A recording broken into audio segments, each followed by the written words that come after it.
Welcome back to wagertalk.com.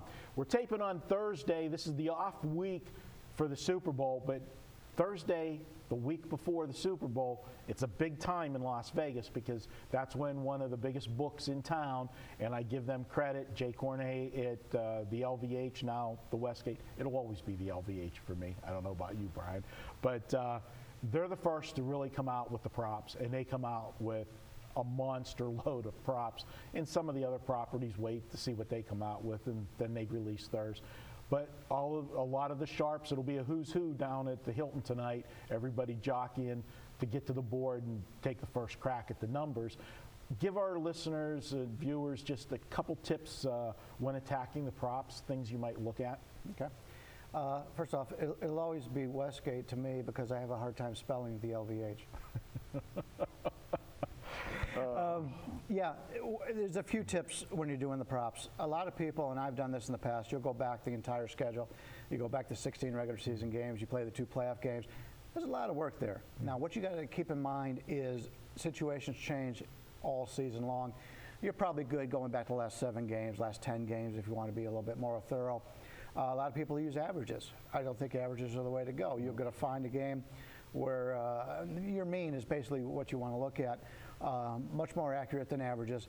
And also go back and take a really good look at injuries. A lot of people don't pay any attention to that. But you'll see a game, for example, where your lead running back is out. He missed game 14 or whatever. And all of a sudden, the backup guy comes in and runs pretty well. And normally he gets 5 carries a game. Now he got 30 in that game. So you're looking at that and you'll say, oh, wow, he got all these carries. Yeah. And so keep in mind, the guy in front of him wasn't playing. That's not going to be the case here. So don't incorporate those stats into your handicapping of the game. But basically what you want to do is you want to make a note of how many yards everybody you expect is going to get. Keep in mind, both of these teams have been favorites in a lot of their games, probably most of their games, almost all their games. They're not going to be in that situation here. So when you see the lines come out and a team, for example, doesn't run the football or runs the football because they've got a big lead, chances are they're not going to have that big of a lead here. The variance isn't going to be as high unless it's somewhat like the Colts game last week. I was going to say that's the one thing that can wreck everybody's prop betting is if you do have a blowout, it changes the complexion of everything because you went into the game handicapping a game that's competitive, and this is what they're going to do based on what they normally do. Like you said, if a team is up big, maybe they're a passing team, and all of a sudden now running backs are getting carries that they don't normally get in that offense if it was a tight game, and so forth. On the other side, it'll inflate passing stats for the team coming from behind. That was my biggest losers last year, was I expected it to be a close game. When it became a blowout, I had played how many people are going to catch the ball for each team. I played how many carries certain players are going to get, knowing that they rarely get into the game unless it's a blowout. When it became a blowout, it ruined my portfolio. And so instead of making the big money I thought I was going to make, I didn't make any money at all. For the last 2 years, I broke even on these because the game didn't play out the way I thought it was going to play out. Now, you can obviously make adjustments in your numbers to cover that, but the chances of a game, usually in the NFL, you're 10 points off the spread is usually what it comes up to. Playoffs, you're 12 points off the spread. So let's say the lines pick them. You're going to look at a game at 14 points or less is the way it's probably going to show up in this game. If some team wins by 30, I'm going to lose my props. That's just the way it is. But the chances of a team doing that are much less than it being a close game. So that's something you have to look at. But when you're doing it, keep in mind the lines are going to move. We're going to be going down to the Hilton tonight and the LVH or the Westgate, whichever you prefer. And they do an excellent job. They're the best. I only found 3 bets there last year. But you're going to be able to see where the line should be.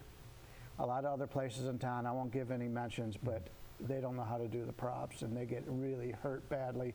People line up and bribe tellers just to get the first in line.